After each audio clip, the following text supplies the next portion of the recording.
All right, what we're going to do here. Now, I've got some blemishes on there, some spills, as you get, unless you wanted to cover up everything if you're doing things professionally. I wasn't too worried about it. I'm spending too much time and professional on things that are going to get destroyed for beavers.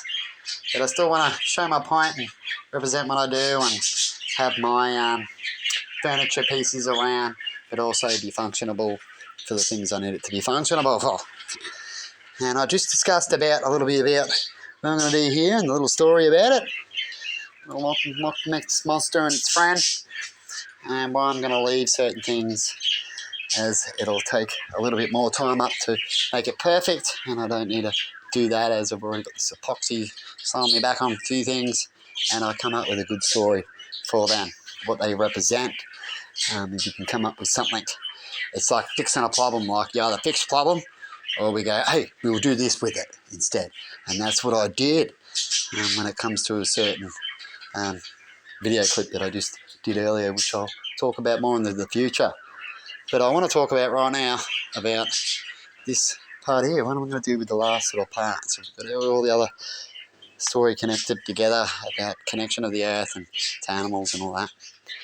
Just a quick rundown, not a perfect kind of story, but it's certainly there and looks good enough to able to speak to certain things. And so we've got the little blemish features that I talked about that are going to stay as they represent something. And so I'm looking at this part. I've been looking at it for a while at different angles.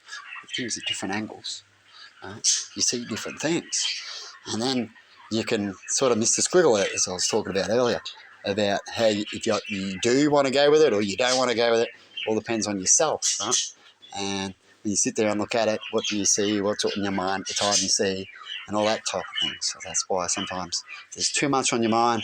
You want to just sit back and relax a little bit and have a look at things a bit closer on how you feel and not more of what you believe you think you need to get to, kind of thing.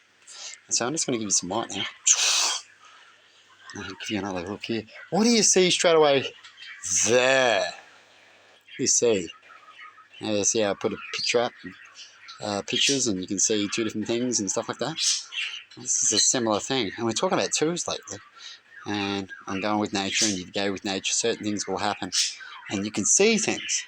Right? Now, already on this one, I've made up an elephant. Right? As elephants, I've been seeing elephants and connecting, and I like the spiritual meanings of an elephant story and so on. As they all can mean different things. Elephants can also mean luck. Right? But I've got an elephant over here that I did. Two nose like an elephant, or an elephant with a horn. You got the eyes, you got the mouth, so you can sort of see it. And you got the trunk. Two-horned elephant is how I was seeing that, and a few other little things that I'll mention later. And so I looked at this one here, and I'm like, oh, what have I got here?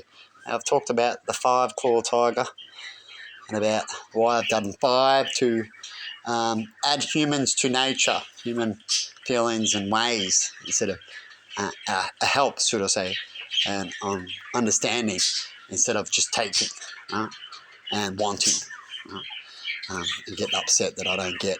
I'm happy to go with the flow more than get upset over things that are not necessary, having your dreams of wanting too much. And so I'm looking at this, and it looks like an elephant too. Can you see the upside down one? So we've got an elephant looking that way, because this will be facing like this on the wall. So you'll see mostly this part here, and then this other side you won't really. Sorry, got that back. You won't mostly see this part, as this will be sitting up, and you see the other way if I have it that way, up the way it was on the ground, but facing towards us. I can go that way, which will make a gap, right? A bigger gap. This is what I was thinking about, and having it that way. But you won't really see this. Or I'll have a look when I go put it on the wall. I'll make a decision then. Or I'll put it up on the wall this way and have it stretching down, which it might look just as cool. But when I put it up on the wall, a lot of these branches are stretching inwards, as you can see there. And so if I had it that way, I'd have to have it this sit and have a gap, make handles where I can only hold the certain level. Only some of them go a certain direction down more than straight. right? And so by looking at it, it's best to have it the other way around because you only have to worry about a foot, which is roughly this, and a few things, and then branches come up this way, so you can hook it like that and have a gap in the middle, which is the way I was thinking about setting it up. Even though the top looks cool, but the birdies will like it, right? So it's all for the birds. And so what you'll see here is a 2-trunk elephant. Look, there's his eye, there's his mouth, there, the trunk coming up here, right? And instead of his mouth stopping, right, he's got a floppy lip. That's what it, and that wasn't there, and that went to there like that. That'd be a nearly perfect elephant, wouldn't it? If I cut that off like that. And if you're a person that's a perfectionist and you just wanted an elephant, you could just cut that part off there. And right there at this look, you got the eyeball and you got the trunk that comes to a swell. The eyeball and the trunk that comes to a swell with his mouth open. Right, that cut off. But I'm going to leave it. I'm going to go with that because the birdie's like one stringly birds. And I don't mind the blemishes. I'm going to call it the big lip elephant. He's Bubba. He's a Bubba with the big lip. And on this side, you've got the 5 fingerprint hands, 5 hand, 5 little claws. Well, you could say it's 6, but that one's sort of breaking away, so it's sort of part of theirs. But it's 1, we'll call this one 2, right? 3, 4, 5. Right? And if you look at it, it looks like a little, like an alien creature, like you see the aliens, little arms. Maybe a little lizard with 4 legs or something, but more like a dysfunctional hand, a bit demented. It's got arthritis or something real bad after a few years, and it's got a lump on its finger. But that lump could be holding something on its finger. Depends on how you want to look at it. It's a hand, a little bit demented, with some things on its fingers. That's what I see there, but I'll colour it up a little bit. But I'm going to represent that as the piece of connecting with the Aussie still. So I've used the Aussie colour because it was going to be too much of all the similar, and I decided to go with Aussie colours. I can look up country colours. I decided to do that a little bit, which was what I did. And just mixing colours with the flag, what you'd see in a flag and all that kind of stuff is what's mixed into this piece. And so this one here, I'm going to have it as the hand, right? As like God's reaching out, right? It doesn't have to be perfect. God talks about not being perfect. What would you say if God did turn up, and he was God, and he had a demented hand like that? Would you call that his man? It actually works all right if he can just do this and things happen, so he doesn't really need a hand like yours. He goes, so which hand do you want? The one that looks pretty and you think functions better but you have to use it, or the one that just does this and I don't have to use it, it just makes this happen? You'd be like, I want that hand, wouldn't you? Would you ever? Yeah, I want that hand then. I don't need to work with these other hands. You can have this pretty hand. Right? That means I've got to do it more. You know how that rolls. And so we've got the hand here. I'm going to do something with that. Just represent the hand. And we've got the elephant trunk. So I'm trying to give you the story. And if you look back a little bit further, you could even go, if you put on something else right here, you want to add to creatures, you could say it's some sort of underwater mouth creature right there. Right? Or it's the elephant with the thing on it trying to get into the elephant or coming out of the elephant. It's the thing. You know The Thing? Have you ever seen the movie The Thing? Now am I tripping you out? That's for the adults. So, oh my God, is that what's happening? Yeah, the thing's everywhere, man.